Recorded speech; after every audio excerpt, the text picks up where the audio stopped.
അസ്സലാമലൈക്കും. നമ്മൾ കടയിൽ നിന്ന് വാങ്ങുന്ന ഡെസിക്കേറ്റ് കോക്കനട്ട് എങ്ങനെയാണ് വീട്ടിൽ തയ്യാറാക്കുന്നതെന്ന് നമുക്കൊന്ന് നോക്കാം. അതിനായിട്ട് ഞാനിവിടെ എടുത്തിട്ടുള്ളത് ഒരു വലിയ തേങ്ങയാണ്. അത് ഇളക്കിയെടുത്ത് ഞാൻ അതിൻ്റെ ബ്രൗൺ നിറത്തിലുള്ള ആ സ്കിന്നെല്ലാം കളഞ്ഞിട്ട് ഞാൻ അരിഞ്ഞു വെച്ചിട്ടുണ്ട്. ഇത് നമുക്കൊന്ന് മിക്സിയിലോട്ട് അടിച്ചെടുക്കാം. ഇത് മിക്സിയിലോട്ട് ആക്കിയിട്ട് മോട്ടർ ഒന്ന് ഇടത്തോട്ട് തിരിച്ചിട്ട് വേണം ഇതൊന്ന് അടിച്ചെടുക്കാം. മൊത്തം തേങ്ങയും ഇതുപോലെ ഒന്ന് അടിച്ചെടുത്തിട്ടുണ്ട്. ഈ രീതിയിലാണ് നമുക്കിത് അടിച്ചെടുക്കേണ്ടത്. ഉണ്ടല്ലോ. ഇനി നമുക്കിതൊന്ന് ഒരു പാൻ അടുപ്പത്ത് വെച്ച് ഒന്ന് ചൂടാക്കി എടുക്കണം.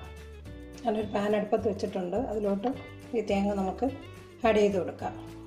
എന്നിട്ടിതൊന്ന് ഈ നീര് വറ്റുന്നത് വരെ ഒന്ന് വറുത്തെടുക്കണം. ഒത്തിരി അങ്ങ് കളർ മാറാൻ സമ്മതിക്കരുത്. ആ രീതിയിൽ വേണം ഇതൊന്ന് വറുത്തെടുക്കാൻ. മീഡിയം ടു ലോ ഫ്ലെയിമിൽ വെച്ചിട്ട് വേണം നമ്മളിത് വറുത്തെടുക്കേണ്ടത്. കാര്യം ഒത്തിരി കളറൊന്നും മാറിപ്പോകരുത്. എങ്കിലേ കടയിൽ നിന്ന് വാങ്ങുന്ന അതേ പെർഫെക്ഷനിൽ നമുക്ക് ഇത് റെഡിയാക്കി എടുക്കാൻ പറ്റുള്ളൂ.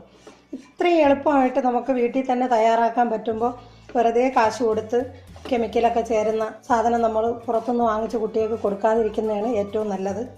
ഞാൻ സാധാരണ സ്വീറ്റ്സിലെല്ലാം ഇങ്ങനെയാണ് ചെയ്ത് വെക്കുന്നത്. കാര്യം ഇതുപോലെ ഒന്ന് തയ്യാറാക്കി തണുത്തതിന് ശേഷം കണ്ടെയ്നറിൽ അടച്ച് ഫ്രിഡ്ജിൽ സൂക്ഷിക്കുകയാണെങ്കിൽ ഒത്തിരി ദിവസം കേടാകാതെ ഇരിക്കും. നമുക്ക് അത്യാവശ്യ സമയങ്ങളിലെല്ലാം നമുക്കിതെടുത്ത് സ്വീറ്റ്സൊക്കെ ഉണ്ടാക്കാവുന്നതാണ്. ഒത്തിരി പാടൊന്നുമില്ല. നമുക്ക് പെട്ടെന്ന് തന്നെ തയ്യാറാക്കിയെടുക്കാം. നമ്മുടെ ചാനൽ ആദ്യമായിട്ട് കാണുന്നവരുണ്ടെങ്കിൽ സബ്സ്ക്രൈബ് ചെയ്യാനും ലൈക്ക് ചെയ്യാനും തൊട്ടടുത്തൊരു ബെല്ലൈക്കനുണ്ട്, അത് പ്രസ് ചെയ്യാനും മറക്കരുത്. എങ്കിലേ ഞാനിടുന്ന വീഡിയോ നിങ്ങൾക്ക് നോട്ടിഫിക്കേഷൻ കിട്ടുള്ളൂ. നമ്മുടെ കോക്കനട്ട് ഇവിടെ തയ്യാറായി കഴിഞ്ഞ് ഇനി നമുക്ക് തീയൊന്ന് ഓഫ് ചെയ്യാം. 2-3 മിനിറ്റിൻ്റെ ആവശ്യമേ ഉള്ളൂ. ഇത് ഓഫ് ചെയ്തതിന് ശേഷം ഒരിത്തിരി നേരവും കൂടെ നമ്മളിതൊന്ന് വറുത്ത് കൊടുക്കണം. ഇതാണ് ഇതിൻ്റെ പരുവം.